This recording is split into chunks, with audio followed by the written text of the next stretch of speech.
आपण पाहत आहात बागलाण वृत्तांत, खबरबात महाराष्ट्राची।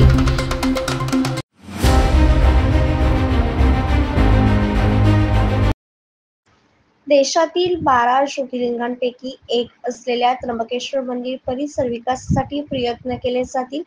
सिंहस्थ कुंभमेळ्याच्या अनुषंगाने त्र्यंबकेश्वर परिसराच्या धार्मिक, सामाजिक, पर्यावरणीय विकासासाठी तयार केलेल्या आराखड्याच्या पहिल्या टप्प्यातील कामांना मंजुरी देऊन सुरुवात करावी। ही सर्व कामे गुणवत्तापूर्वक व दर्जेदार होतील याची दक्षता घ्यावी। राज्य शासनातर्फे या विकास कामांसाठी आवश्यक निधी देण्यात येईल, असे प्रतिपादन मुख्यमंत्री देवेंद्र फडणवीस यांनी केले।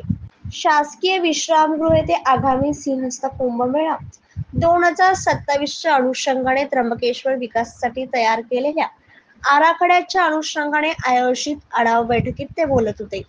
यावेळी जलसंपदा, विदर्भ, तापी व कोकण पाटबंधारे विकास महामंडळ, आपत्ती व्यवस्थापन मंत्री गिरीश महाजन, शालेय शिक्षण मंत्री दादाजी भुसे, आमदार देवयानी फरांदे, सीमा हिरे, डॉक्टर राहुल आहेर, विभागीय आयुक्त डॉक्टर प्रवीण गेडाम, पोलीस महानिरीक्षक दत्तात्रय कराळे, पोलीस आयुक्त संदीप कर्णिक, जिल्हा अधिकारी जलजा शर्मा, महानगरपालिका आयुक्त मनीषा खत्री, जिल्हा परिषदेच्या मुख्य कार्यकारी अधिकारी अश्विमा मित्तल, नाशिक महानगर प्रदेश विकास प्राधिकरणाचे मुख्य कार्यकारी अधिकारी डॉक्टर माणिकराव गुरसळ, पोलीस अधीक्षक विक्रम देशमाने, सार्वजनिक बांधकाम विभागाचे मुख्य अभियंता आदी उपस्थित होते।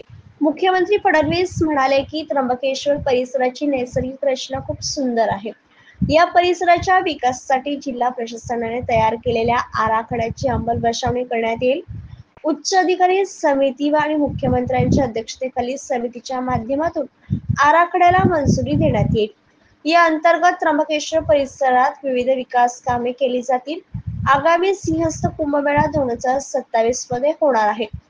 या पार्श्वभूमीवरती कुंभमेळ्यातील कामे कालबद्ध रीतीने पूर्ण करावीत। कुंभमेळ्याच्या पार्श्वभूमीवरती विकास कामे करताना नाशिक आणि त्र्यंबकेश्वर येथे अधिकाधिक सार्वजनिक वाहतूक व्यवस्थेचा उपयोग होईल। विद्युत वाहने उपयोगात येतील असे नियोजन करावे। त्यासोबतच स्थानिक नागरिकांना अधिक त्रास होणार नाही याची काळजी घ्यावी। घनकचरा व्यवस्थापन आणि स्वच्छतागृहांची उत्तम व्यवस्था करावी, अशा सूचनाही श्री फडणवीस यांनी दिल्या। उत्तर प्रदेशच्या धर्तीवरती कुंभमेळा प्राधिकरणाचा कायदा लवकरच करण्यात येईल असे सांगत मुख्यमंत्री फडणवीस म्हणाले, यामुळे कुंभमेळा संबंधित कामांना कायदेशीर चौकट प्राप्त होईल आणि गर्दीचे योग्य व्यवस्थापन करता येईल।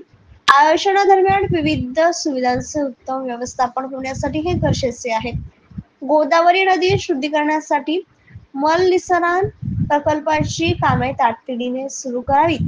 त्यासाठी सर्व उत्तम तंत्रज्ञानाचा उपयोग करावा, तसेच दीर्घ कालावधी लागणाऱ्या कामांना त्वरित सुरुवात करावी असे निर्देशही त्यांनी यावेळी दिले। बागलाण वृत्तांतासाठी विभागीय संपादक किरण घायदर।